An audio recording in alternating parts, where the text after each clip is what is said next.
As you may guess, in multiple myeloma, things are not always black and white. It's always in between. And the COMy Congress is about the controversies, because we don't know the right or wrong answer.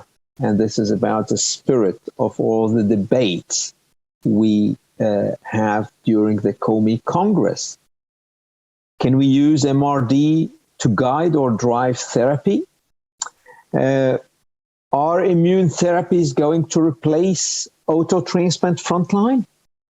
Well, if you want to know the answer, or at least the arguments in favor or against, you have to listen to Dr. Bruno Peva, Dr. Paul Richardson, Dr. Arno Nagler, and a few other experts who will really give you the state of the art about the latest data when it comes to these controversial issues.